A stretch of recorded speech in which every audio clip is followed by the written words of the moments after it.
Deixa eu passar a palavra para a Vera, que vai fazer a leitura e a peça inicial.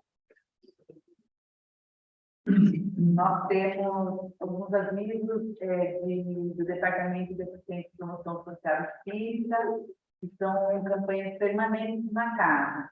Então, a pessoa que quiser fazer alguma doação, para o Lar dos Velhinhos, que são produtos de fralda, produtos de limpeza, é muito bem-vindo, eles precisam bastante de luvas, descartáveis, são itens que eles necessitam bastante.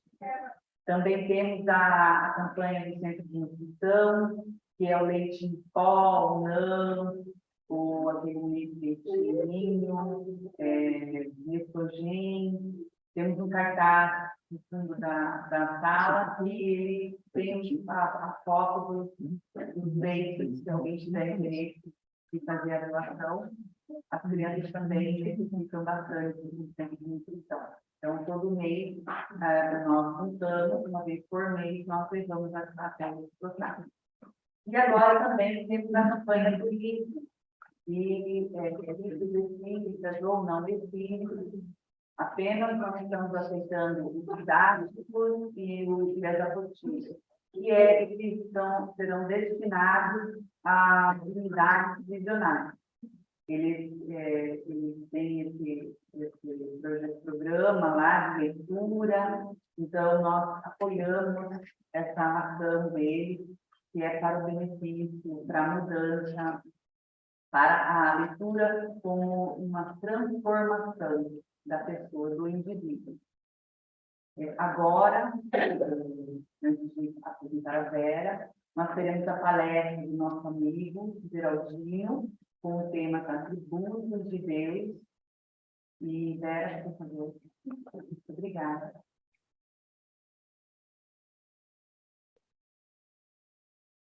Boa noite a todos. Sejam muito bem-vindos à nossa casa. Muita alegria recebemos a todos. E vamos fazer agora a leitura pelo livro de Francisco Cândido Xavier, pelo Espírito Emmanuel, Pão Nosso. O Senhor da Fé.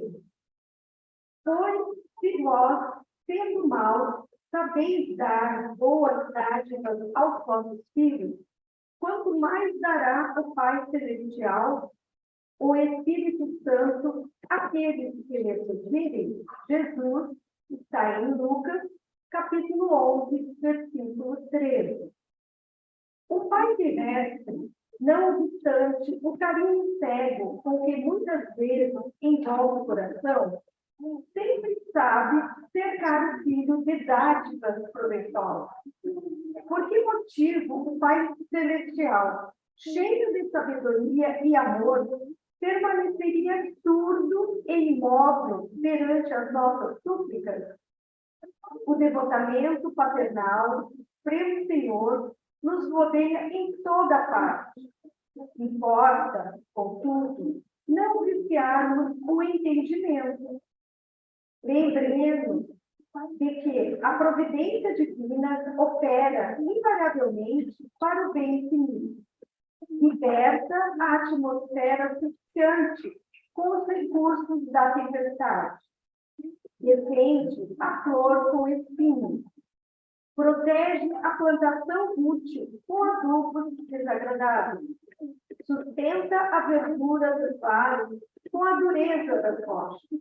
Assim também, nos círculos de lutas planetárias, acontecimentos que nos parecem desastrosos à atividade particular representam esporas ao nosso equilíbrio e ao nosso êxito, enquanto que fenômenos interpretados como calamidades, na ordem coletiva, constituem enormes benefícios públicos.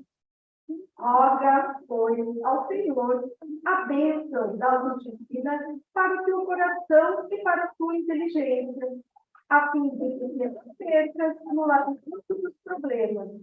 Contudo, não te esqueças de que, na maioria das ocasiões, o socorro inicial do céu nos vem ao caminho comum, através de angústias e desenganos.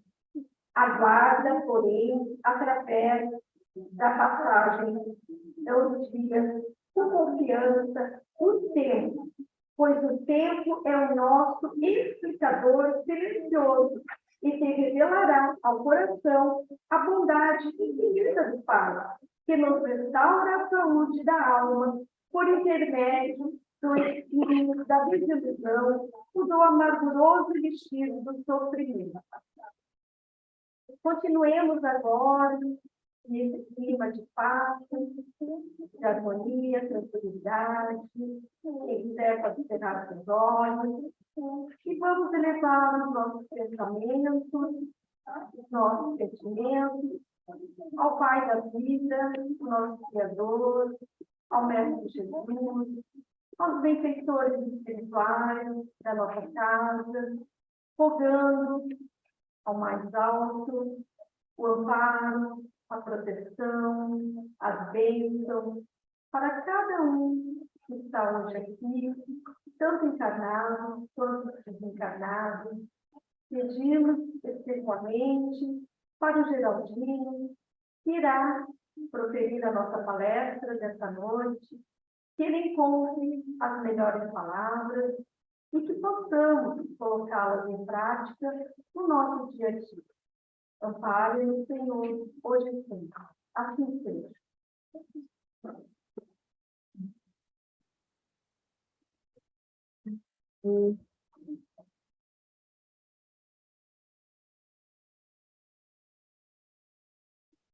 Boa noite a todos aqui presentes nessa noite agradável. Muito obrigado pelo compartilhamento. Aos nossos irmãos que se encontram acompanhando o canal do CEON, o canal do YouTube, sejam bem-vindos. Esta noite vamos falar sobre Deus e seus atributos. Rogo que possamos compreender bem os seus atributos, para que possamos, a partir da compreensão da grandeza do Pai, compreender o mecanismo da vida, nosso lugar no processo de evolução, e compreender quão pequeno ainda somos. Ao responder à questão 11 do livro do Espírito, em que Kardec vai perguntar aos espíritos superiores se será dado um dia ao homem compreender o mistério da divindade, a resposta será sim, quando não mais tiver o espírito obscurecido pela matéria, quando pela sua perfeição se houver aproximado de Deus, ele, o homem, o verá e compreenderá. E Allan Kardec vai comentar essa questão, dizendo que a inferioridade das faculdades do homem não lhe permite compreender a natureza íntima de Deus. Continua ele. Na infância da humanidade, o homem o confunde muitas vezes com a criatura, cujas imperfeições lhe atribui. Mas, à medida que nele se desenvolve o senso moral, seu pensamento penetra melhor no âmago das coisas. Então, faz ideia mais justa da divindade e, ainda que sempre incompleta, mais conforme a sã razão. No livro O Céu e o Inferno, Allan Kardec vai continuar o mesmo raciocínio, dizendo que quanto mais próximo do estado primitivo, mais material é o homem. Kardec vai desenvolver esse pensamento exatamente no momento em que ele estaria tratando das penas eternas. Então, ele nos diz que quanto mais próximo do estado primitivo, mais material é o homem. Ou seja, quanto mais estamos nas primeiras encarnações, muito próximo ainda da matéria, pensamos de uma forma ainda muito material. O senso moral é o que mais tardio nele se desenvolve, razão pela qual também não pode fazer de Deus, os seus atributos e da vida futura, senão uma ideia muito imperfeita e vaga. Assimilando-o à sua própria natureza, Deus não passa para eles um soberano absoluto, tanto mais terrível quanto invisível, como um rei despótico que, fechado no seu palácio, jamais se mostrasse aos súditos. Deus só é, então, poderoso pela força material, porque eles não compreendem o poder espiritual. Só o concebem armado com raio ou no meio de relâmpagos e tempestades, semeando de passagem a destruição, a ruína, semelhante aos guerreiros invencíveis. Um Deus de mansuetude e cordura não seria um Deus, porém, um ser fraco e sem meios de se fazer obedecer. Daí nós entendemos porque ainda hoje muitos não aceitam o Deus apresentado por Jesus Cristo, o Deus de mansuetude, o Deus de cordura, o Deus amor, o Deus perdão. Muitos ainda aguardam o Deus que venha com a espada em mãos para os libertar do mal, para livrar do seu pecado. Muitos ainda querem aquele Deus vingativo que nos foi apresentado por Moisés, aquele Deus forte e puro. Então, Kardec vai, nesses dois textos, estabelecer uma correlação entre a compreensão que nós, homens, temos com o nosso estado evolutivo. Conforme nos desenvolvemos, conforme melhora o nosso senso moral, passamos a compreender Deus melhor. Passamos a ter uma outra visão sobre a divindade. E é exatamente por isso que vamos encontrar vários deuses, várias mitologias, cada uma apresentando um Deus ou vários deuses. É porque o homem, na sua impossibilidade de explicar os fenômenos da natureza, ele não consegue entender o que é um raio. Logo, ele atribui o raio a um Deus, a chuva, o sol, a colheita, o vinho. Daí vamos ter os mais diversos deuses nas mais diversas culturas. Os deuses egípcios, os deuses gregos, os deuses romanos, criados dos deuses gregos, os deuses nórdicos, os deuses hindus, os deuses maias, astecas. São deuses. Nessa busca que o homem tem de explicar Deus, porque ele sabe que Deus existe. Porque Deus está na consciência de cada um. Isso é o que nos dizem os Espíritos, na obra do Livro dos Espíritos. Então, o homem, tendo esse conhecimento instintivo da existência de Deus, ele tem a necessidade de explicar Deus. E o seu estágio evolutivo não permite que ele compreenda a Deus Então, ele vai confundir Deus com a criação. Daí vai ter diversos deuses responsáveis por várias áreas e por vários fenômenos. Então, vamos ter o Deus do sol, Deus da chuva, Deus do vulcão, Deus do trovão, e assim por diante. Quando a colheita ia má, o Deus da colheita é que não está feliz. Precisamos fazer uma oferenda a ele para que ele proceda ou providencie uma colheita satisfatória. E assim era feito.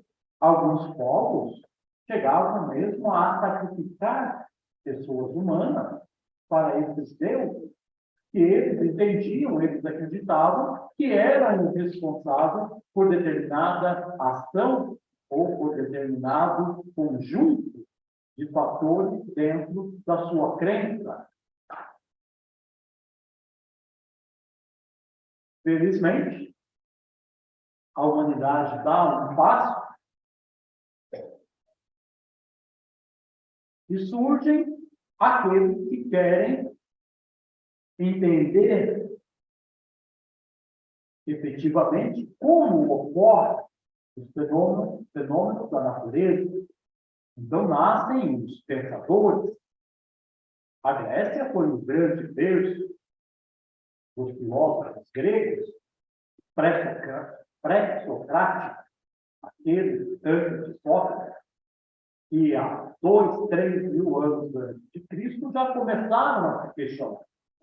Para ele, tendo um pouco mais de senso moral, bom senso, desenvolvimento, eles já não aceitavam mais, já não acreditavam nos deuses, nos múltiplos deuses, cada um responsável por uma pequena parcela de atos. E eles começaram a se questionar, baseados ou comparados no desenvolvimento do conhecimento da física, da metafísica, da matemática e em outras ciências daquele período, eles começaram a se questionar. Mas será que Deus é? Será que nós temos Deus? E depois, esses mesmos deuses da mitologia grega, romana, eles vão começar também, com suas paixões humanas, né, a se envolverem com mulheres e com homens humanos, que vai dar origem aos semideuses e muitas das explicações que nós temos, que eles precisavam naquele momento, eles atribuíram a essa relação dos deuses com os mortais, nascendo uma segunda leva de deuses, os semideuses.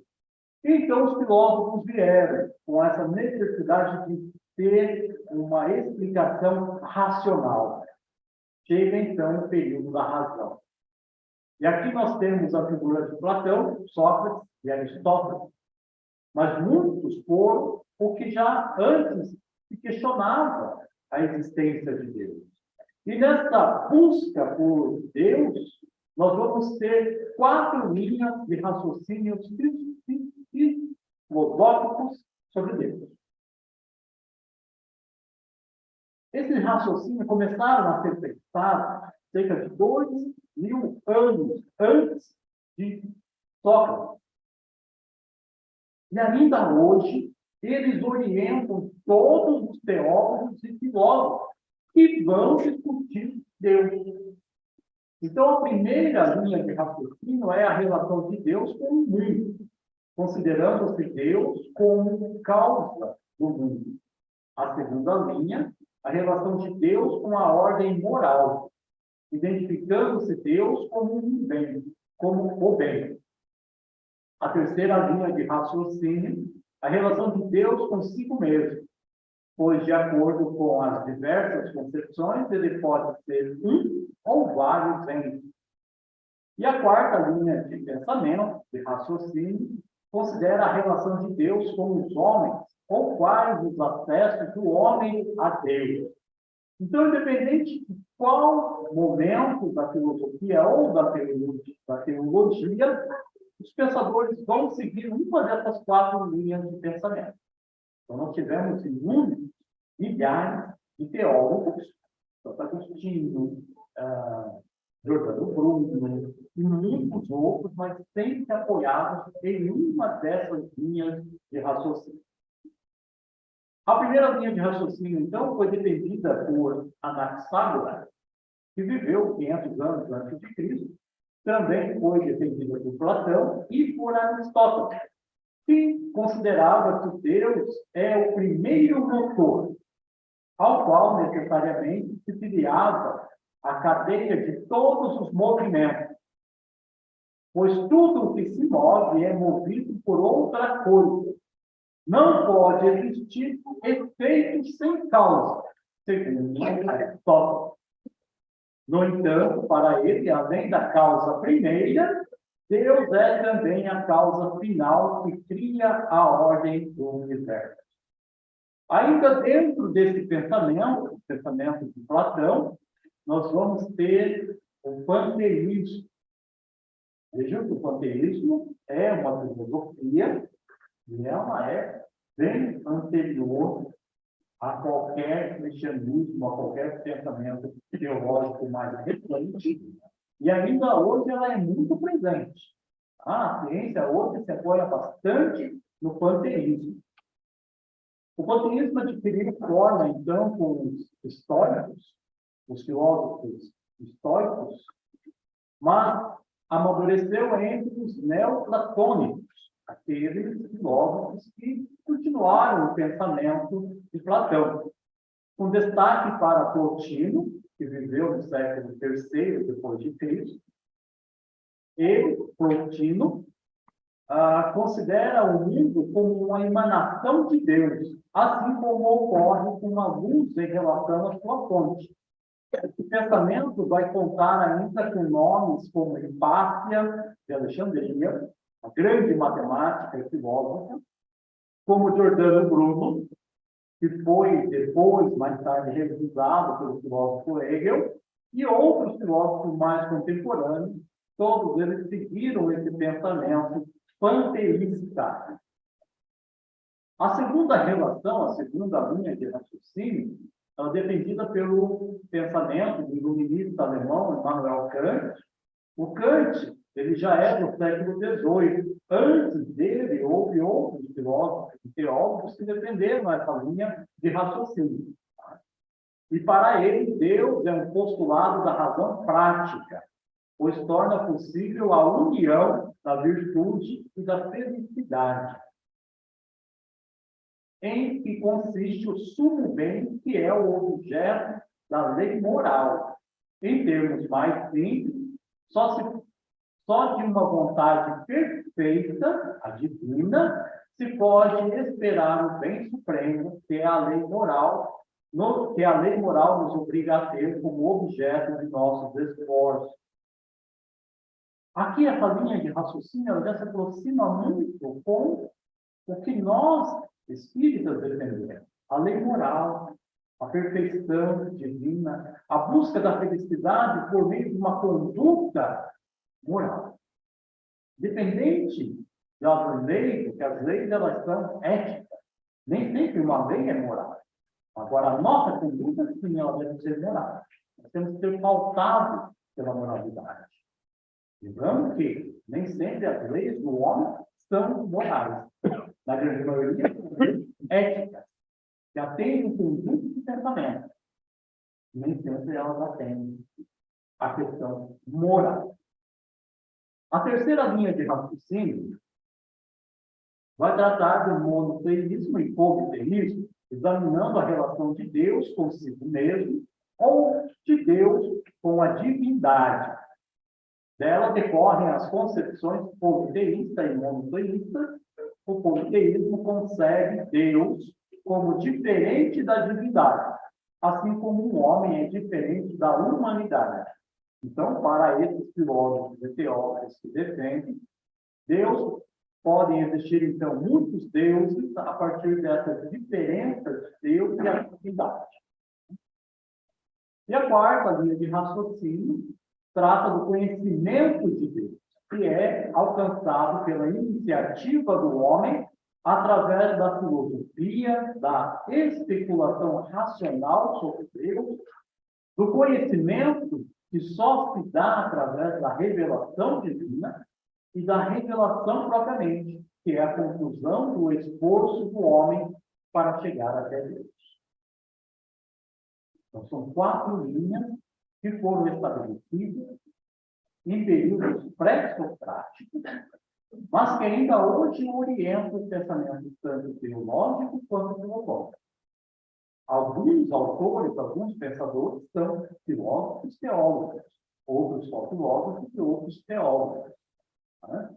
Giordano Bruno, grande pensador, ele que defendia um Deus muito diferente do que aquele pregado pela igreja e pagou um preço muito alto pela defesa que fazia, ele era um teólogo, era considerado um teólogo, e daí ele é, então, condenado à fogueira, porque ele se achava um filósofo, e a igreja considerava um teólogo. Se ele fosse um filósofo, não teria, então, sido encaminhado à fogueira, porque ele teria liberdade para defender a sua teoria. Mas enquanto teólogo, enquanto alguém vinculado à igreja, ele não podia pensar nele. E enquanto religião, nós vamos ter diversas religiões, cada uma com a sua ordem moral, todas são importantes, todas as religiões nos levam até Deus, algumas são monoteístas, outras politeístas, mas todas são importantes. Para nós vamos, então, seguir uma linha que foi trazida por Abraão, que vai nos apresentar o Deus vivo. Então, nós seguimos o único Deus, apresentado por Abraão, que depois vai orientar todo o povo judeu e a religião deles, os cristãos, os islâmicos e também os espíritos. Todos seguem a mesma linha de Abraão.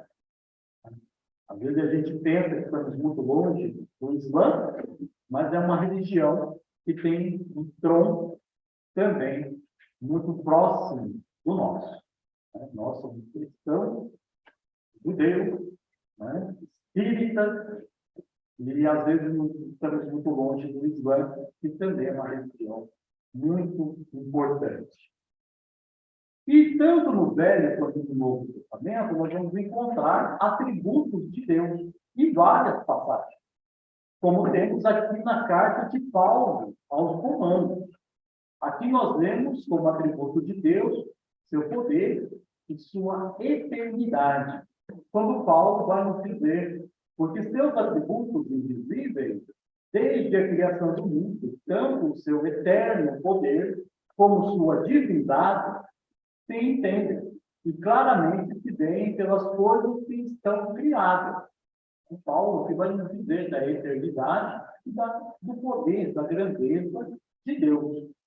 E essa fala do apóstolo Paulo, ela é muito próxima da resposta que deram os Espíritos na questão 4 do livro dos Espíritos, quando Allan Kardec pergunta onde se pode encontrar a prova da existência de Deus.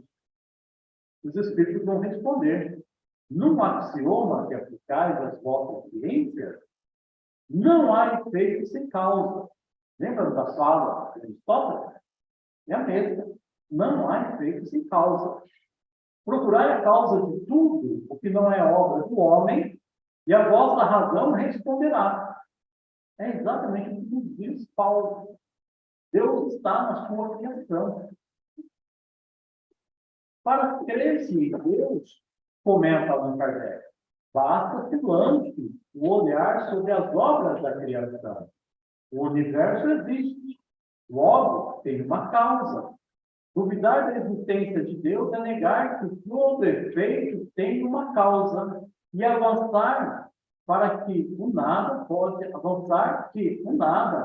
fazer alguma coisa. Nós sabemos que o nada não pode fazer nada. E no Salmo 147, versículo 5, vamos então encontrar aqui a grandeza de Deus sendo reafirmada. Dizer, grande é nosso Senhor, e de grande poder. O seu entendimento é infinito. São mais atributos de Deus presentes agora no Velho Testamento. E ainda no Velho Testamento, temos o texto de Isaías, lá no capítulo 40, versículos 27 e 28, que vai nos trazer a onisciência do Pai. Esta que também é um atributo de Deus, a onisciência. Diz o texto, porque, pois, dizes, ó Jacó, e tu falas, ó Israel, o meu caminho está encoberto ao Senhor, e o meu juízo passa de largo pelo meu Deus? Porventura não sabe? Porventura não ouviste que o eterno Deus, o Senhor, o Criador dos confins da terra, não se cansa, não se fatiga, não se perde, não se pode esquadrinhar o seu entendimento. E essa afirmação está presente também na questão 13 do Livro dos Espíritos, quando eles dizem a Kardec, Deus existe, não podeis duvidar, e é o essencial, crede, não vades além, não vos percais no labirinto onde não lograríeis sair. É exatamente a mesma proposta. Deus existe. Como Isaías não se pode esquadrinhar o seu entendimento, também os Espíritos estão nos dizendo, Deus existe. Não vá mais profundo, porque lembra, nós ainda não temos senso moral desenvolvido suficientemente para compreender. Estamos muito melhores do que tivemos há 20 séculos atrás. Mas ainda nos falta sentido para compreender os atributos de Deus. Estamos caminhando, estamos melhorando bastante, mas ainda nos falta muito do conhecimento, do desenvolvimento do nosso senso moral para compreender e adentrar nos atributos da divindade. E coube, então, ao Espiritismo trazer os atributos de Deus de uma forma mais compilada. Então, aqui nós não precisamos ir em vários textos para compreender os atributos da divindade. Kardec vai trazer alguns desses atributos na pergunta que ele faz aos espíritos superiores, quando pergunta, quando dizemos que Deus é eterno, infinito, imutável, imaterial, único, onipotente, soberanamente justo e bom, temos ideia completa dos seus atributos? Essa é a pergunta de Kardec. Veja que ele já elenca aqui um rol de atributos. Quando nós falamos que ele é, ou que ele possui todos esses atributos, estamos abrangendo o todo? É a pergunta de Kardec. E os espíritos vão responder. Do vosso ponto de vista, sim. Porque credes abranger tudo. Sabei, porém, que há coisas que estão acima da inteligência do homem mais inteligente, as quais a vossa linguagem, restrita às vossas ideias e sensações, não tem meio de exprimir. Ou seja, nos falta até linguagem. É o que os Espíritos nos dizem. A razão, com efeito, vos diz que Deus deve possuir em grau supremo essas perfeições. Porquanto, se uma lhe faltasse, ou não fosse infinita, já ele não seria superior a tudo. Não seria, por conseguinte, Deus. Para estar acima de todas as coisas, Deus tem que se achar isento de qualquer vicissitude e de qualquer das imperfeições que a imaginação possa conceber. Esta resposta, somente ela daria já um seminário. Somente esta afirmação, nós poderíamos trabalhar 4 horas. Porque ela nos traz de conhecimento de uma importância, de uma grandeza, e ao mesmo tempo nos desnuda. Deus é soberanamente bom. E todos os atributos são elevados ao grau máximo. Não há qualquer vicissitude. Nada. Absolutamente nada macula a Deus. Deus é eterno. Kardec vai comentar. Se tivesse tido o princípio, teria saído do nada. Ou então, também teria sido criado por um ser anterior. E assim que, pouco a pouco, remontamos ao infinito e à eternidade. Deus é eterno. Nós, espíritos, somos infinitos. Nós tivemos começo. Não teremos fim. Nós somos infinitos. Deus é eterno. Ele não teve começo. Ele não foi criado. Alguns autores espíritas, quando falam de Deus, chegam a se referir desta forma, ou incriado. Vocês já imaginaram algo que não foi concebido, não foi criado, sempre existiu? Quando a gente começa a se pensar, a gente se perde. Exatamente como disseram os espíritos. Não vá mais além. Porque vão entrar no labirinto, você não vai conseguir sair.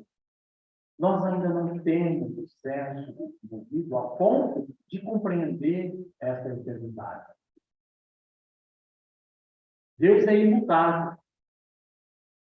Se estivesse sujeito à mudança, às leis que regem o universo, nenhuma estabilidade teria. Ele não muda. Há pouco, conversando com uma amiga, ela trouxe um relato de uma amiga dela que estava muito feliz. Eu tinha mudado de igreja. Porque na igreja que ela estava, havia me apresentado um Deus muito severo. Porque na igreja que ela se encontra agora, o Deus era mais amoroso. E ela estava muito feliz. O Deus mudou. Ela mudou de igreja e o Deus mudou. Ótimo para ela. Muito bem. Mas Deus é imutável.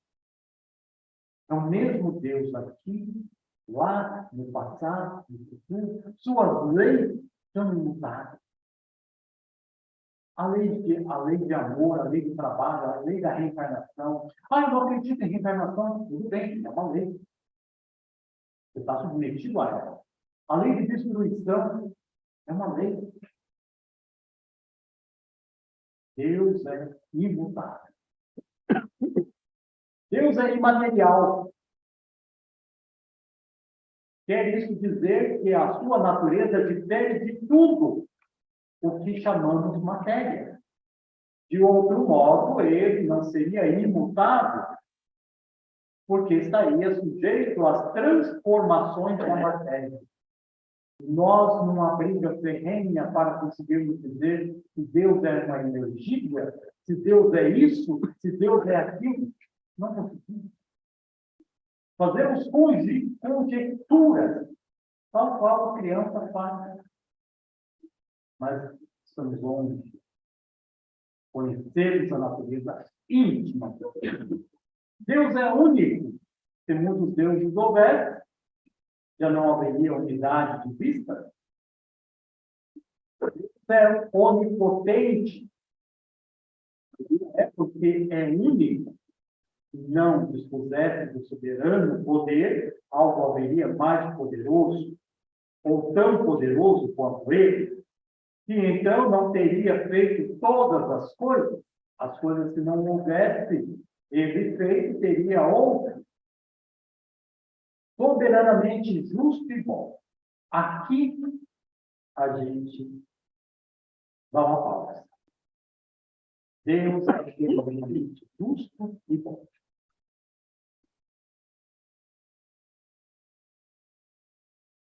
A sabedoria providencial das leis divinas se revela, assim nas mais pequeninas coisas como nas maiores. E essa sabedoria não permite se duvide nem da justiça, nem da sabedoria de Deus. Aqui Deus acaba com os privilégios. Aqui, esse conhecimento acaba com as penas eternas. Deus, sendo soberanamente justo e bom, não pode ter feito um inferno para que seu filho ardesse eternamente. Porque se ele o fizesse, ele não seria bom, e não sendo bom, logo não seria Deus. Aqui nós vemos que não há o Deus tribal, o meu Deus. Deus é soberanamente justo e bom. Quando sofremos muito, temos que entender que uma razão há para o nosso sofrimento. O Espiritismo não é fatalista. Não é porque eu estou em sofrimento que eu tenho que sofrer ad eterno. Muitos dizem, nasceu pobre, você tem outra vida, você fez mau uso do dinheiro. É errado. Diz não apregoa isso. Porque se o Espiritismo dissesse que você hoje sofre por um erro do passado, estaríamos faltando com a caridade. Fora da caridade, não há salvação. Então, se hoje eu sofro, uma razão, mas isso não quer dizer que eu tenha que sofrer por toda essa minha existência. Então, se há alguém em sofrimento, eu posso ajudar. Eu devo ajudar. Mas sabendo da soberana bondade e justiça divina, eu tenho que compreender que eu não estaria sofrendo sem uma razão justa. Então, nós levamos o nosso pensamento a Deus e agradecemos. Pedimos força para superar as nossas dificuldades. E Jesus nos apresentou esse Deus. Nós é que não conseguimos compreender ainda. Na oração do Pai Nosso, Jesus vai nos apresentar esse Deus.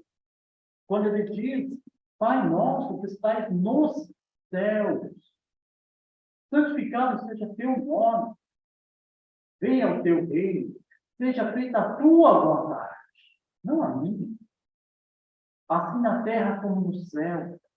O pão nosso de cada dia dá-nos hoje providência divina.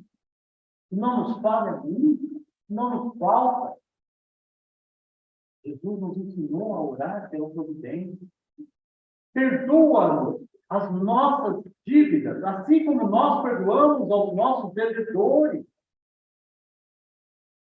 Se Jesus não perdoasse, se ele, então, tivesse cumprido o inferno para nos condenar eternamente, Jesus não iria nos ensinar que ele vai nos perdoar, que devemos pedir perdão a Deus, mas também proporcional ao perdão que houver. Porque é assim que Jesus diz. Perdoa os nossos pecados, assim como nós também perdoamos. Temos uma responsabilidade aí. E não nos induza à tentação, mas livrai-nos do mal, porque teu é o reino, é o poder, é a glória, e para sempre. Amém. É tudo de Deus. O reino, a glória, o poder. Jesus aqui nos apresenta os atributos da divindade. Nós é que dificultamos a compreensão. Quando fazemos a oração do Pai Nosso, fazemos ela como a criança que aprendeu e repetimos. não a fazemos de uma forma pensada. E aí nós temos, então, hoje, a possibilidade de contemplar essas lindas fotos. E é uma importante mensagem para nós.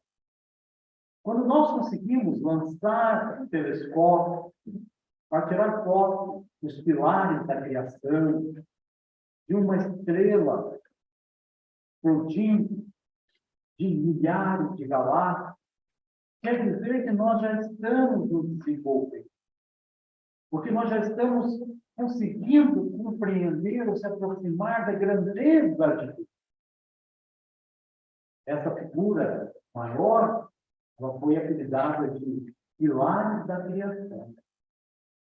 Aqui, nós temos um berçário de estrelas. Olha a grandeza de Deus. Nós estamos conseguindo já nos aproximar.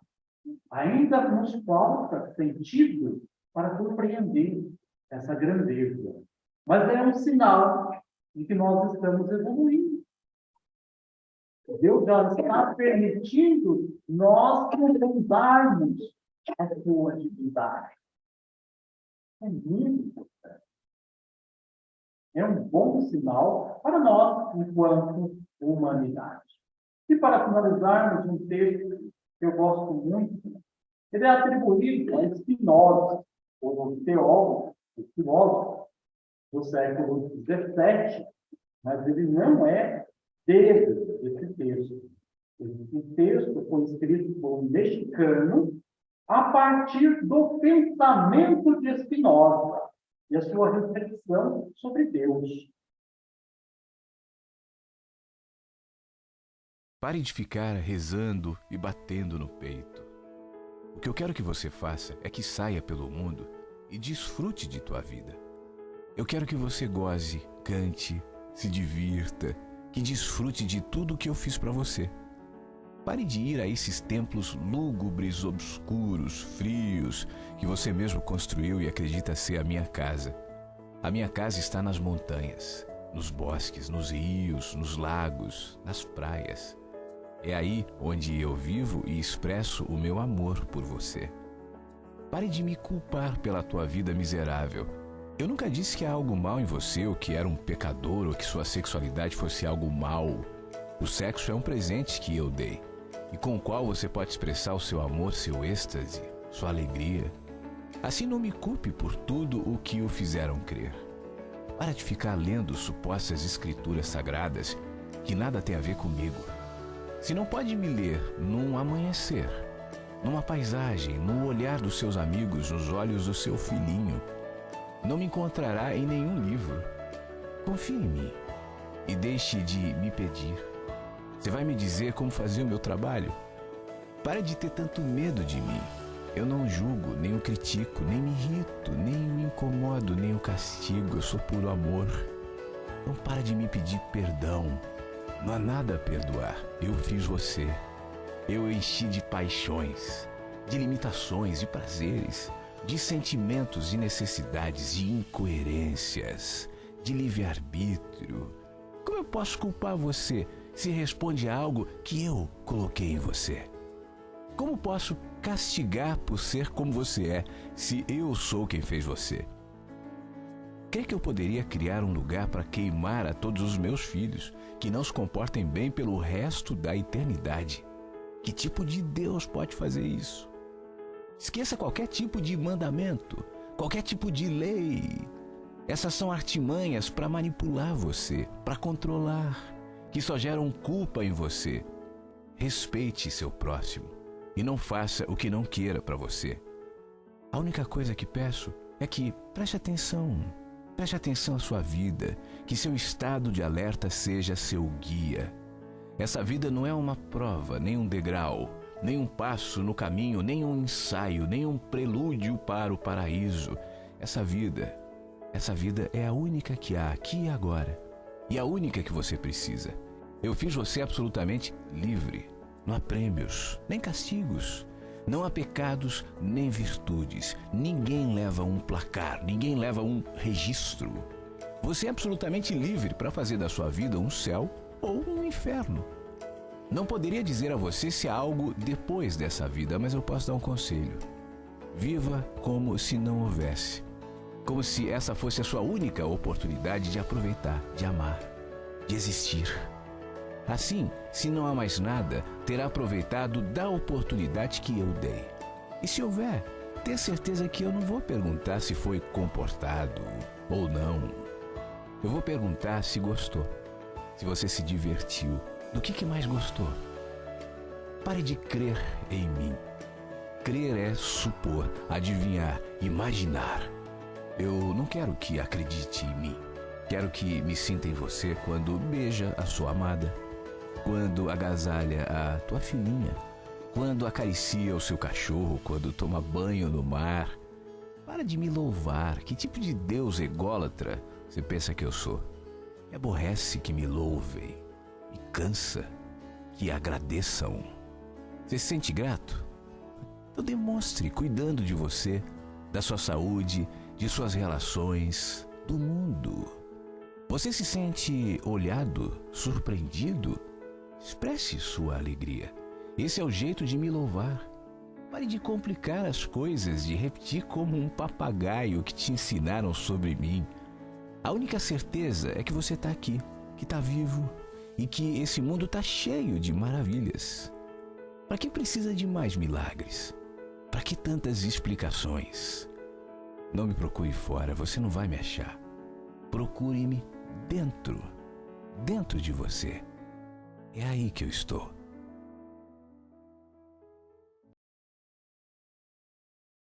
Esse é um texto do mexicano. Segundo consta, ele teria um texto mediúnico de Spinoza, teólogo do século XVII. E é claro que a gente tem que fazer o livro de Paulo.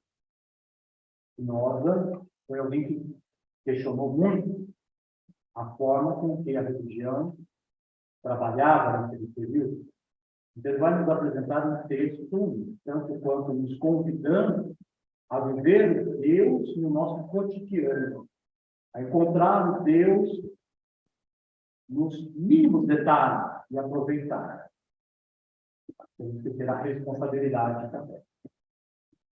Responsável pela nossa existência hoje. Feita essa ressalva, eu agradeço a presença de todos. Boa noite.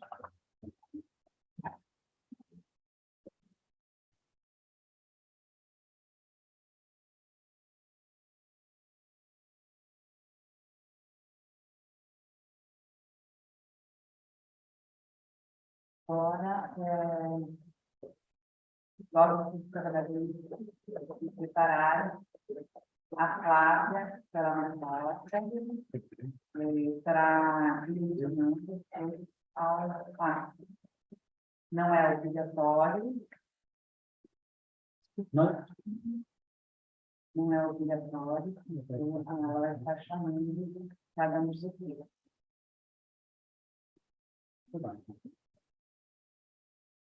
Eu esqueci de dar um recadinho antes. Nós temos um estudo da doutrina para quem está iniciando aos sábados, para quem já está mais tempo também, aos sábados, 15 horas, nas quintas-feiras também. Então, se alguém quiser mais informações, no final pode vir conversar comigo, ou com alguém no caso, ajudaria também a Paula.